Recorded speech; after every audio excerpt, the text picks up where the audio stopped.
ഏടോ ഈ പ്രവാസം പ്രയാസമായിട്ട് തോന്നണ എപ്പോഴാണെന്നറിയോ? അതിനിത് ഇന്നെ പോലെ ഒരു 4 കൊല്ലം നാട്ടിൽ പോലും പോവാൻ പറ്റാണ്ട്, അതായത് ഒരു വിസിറ്റിംഗ് എടുത്തിട്ട് 3 മാസത്തിന് പറഞ്ഞിട്ട് ഗൾഫിലേക്ക് വന്നിട്ട് നാട്ടിൽ പോവാൻ പറ്റാതെ ഒരു 4 കൊല്ലം ഇങ്ങനെ നിക്കണം. അപ്പോഴാണ് നമുക്ക് ഒരു പ്രയാസം ശരിക്കും എന്താണെന്ന് മനസ്സിലാവുക. ഞാൻ ഇവിടെ എത്തിയിട്ട് കറക്റ്റ് 4 കൊല്ലമായി ഇന്നത്തേക്ക്. അതിനിടയിൽ വലിയൊരു സന്തോഷം വന്നെങ്കിലും കൂടിയിട്ട് അത് അതിലും വലിയൊരു ദുഃഖമായിട്ട് മാറിയത് ഇവിടെ വെച്ചിട്ട് തന്നെയായിരുന്നു. ഇന്നെന്താന്നറിയില്ല, ഒരു നാടിന്റെ മണം പിടിച്ച കാരണ തോന്നുന്നുണ്ട് എനിക്ക് നാട്ടിൽ പോവാൻ തോന്നിയില്ല. ഞാന് പിന്നെയും ജോലി അന്വേഷിച്ചിട്ട് ഒരു മാസം നിൽക്കാൻ വിചാരിച്ചു. പിന്നെ വിസിറ്റ് റിന്യൂ ചെയ്ത് ഞാനിവിടെ നിന്നു. അങ്ങനെ കഷ്ടപ്പെട്ട് ഇഷ്ടപ്പെട്ടതല്ലെങ്കിലും കൂടി ഒരു ജോലി ഞാനിവിടെ ഉണ്ടാക്കിയെടുത്തു. അങ്ങനെ ഇവിടെ നിന്ന് തുടങ്ങിയപ്പോഴാണ് ജീവിതം എന്താണെന്ന് പഠിച്ചതും ജീവിതത്തിൽ ഒരുപാട് കാര്യങ്ങൾ എന്തൊക്കെ ചെയ്യാനുണ്ടോ തോന്നിയതും. അങ്ങനെ വിചാരിച്ച പോലെ കാര്യങ്ങളൊന്നും ഈ ഒരു 4 കൊല്ലമായിട്ട് ചെയ്യാൻ പറ്റിയില്ലെങ്കിലും കൂടിയിട്ട് വിചാരിക്കാത്ത കുറെ കാര്യങ്ങൾ ഞാൻ എന്റെ ജീവിതത്തിൽ പഠിച്ചു.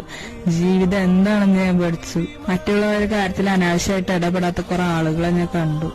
ഒരു മനുഷ്യനെ അവന്റെ രൂപം നോക്കിയിട്ടോ ഭംഗി നോക്കിയിട്ടോ പരിഗണിക്കുകയും അവഗണിക്കുകയും ചെയ്യാത്ത ആളുകളുടെ കൂടെ ജീവിക്കാൻ പറ്റി. നട്ടപ്പാതിരയ്ക്കും ഒറ്റയ്ക്ക് പുറത്തിറങ്ങി നടക്കാന്നുള്ള കോൺഫിഡൻസ് ഒക്കെ ഉണ്ടായത് ഈ രാജ്യം തന്ന സുരക്ഷ തന്നെയാണ്.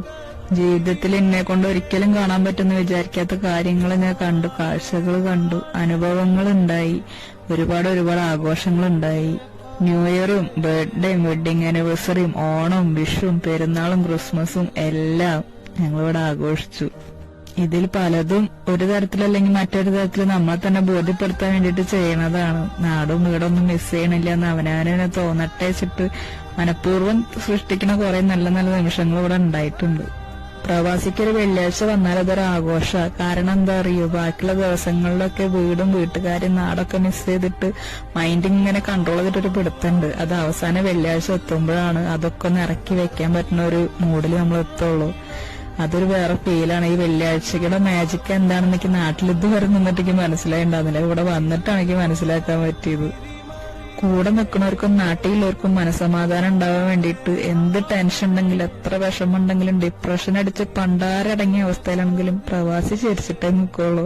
ആഗ്രഹിച്ച പോലെ ജീവിതം പോയില്ലെങ്കിലും പ്രതീക്ഷിച്ച കാര്യങ്ങളൊന്നും നടന്നില്ലെങ്കിലും ഹാപ്പിയാണ്. ഹാപ്പി ആവണം. ഹാപ്പി ആയല്ലേ പറ്റൂ. അങ്ങനെ ഞാനിത് 4 കൊല്ലത്തിലെത്തി നിൽക്കുകയാണ്. ഇനി അങ്ങോട്ട് എത്ര ഉണ്ടെന്ന് അറിയില്ല. അത് എത്ര തന്നെയാണെങ്കിലും അത് ഈ മണ്ണിൽ നിന്ന് കിട്ടിയ സന്തോഷമായാലും സങ്കടമായാലും അനുഭവങ്ങളായാലും ജീവിത പാഠങ്ങളായാലും അത് ജീവിതത്തിൽ എന്നൊരു മുതൽക്കൂട്ടാണ്. അങ്ങനെ എന്റെ കഥ ഇവിടെ തീരെയാണ്. എന്നാ നിങ്ങളും ഹാപ്പി ആയിട്ടിരിക്കുക. എന്നാ ശരി, കാണാട്ടാ.